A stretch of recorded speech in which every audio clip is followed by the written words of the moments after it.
Good morning, it's April 28th, 2023. For a second video today, in addition to the Delta Washington Reagan perimeter rule issue video, wanted to focus quickly on the issue of costs and its effect on airlines. As regular viewers of this channel know, there are four key external pressures driven by long-term geopolitical and demographic trends that will make the industry want to be smaller in terms of flying daily departures mainly than it was pre-COVID. And those four pressures are supply chain disruptions, demand realignment, workforce shortages, and increased cost pressures over time that are probably relatively permanent. The reason it's important we want to go into cost pressures is that all these things together mean that it's very unlikely that there's going to be any new airlines formed that aren't already flying really for my lifetime.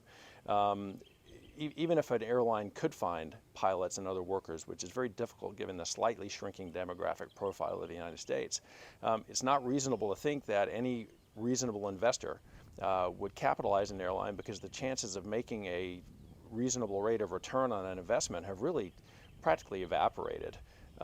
With increased cost pressures, reduced business travel demand, the difficulty of running an airline by keeping your aircraft maintained and in the air on schedule, getting them delivered on schedule, and higher interest rates and fuel costs and other things that are likely permanent. So the airlines that we have today in the US are likely the airlines, if we're lucky, that we're going to have for an appreciable period of time.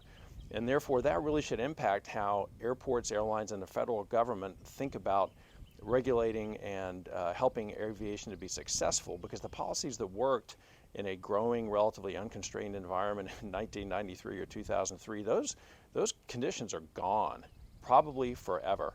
And policy and approaches need to adapt to that. There's numerous implications for this. We won't go into it today. We'd love to talk about it with anybody, anytime, in more detail. But everything from slot controls to AIP funding to merger review and approval, all these things should be in play with a clear-eyed view to what the new reality is and how different it is from anything anybody has known before today.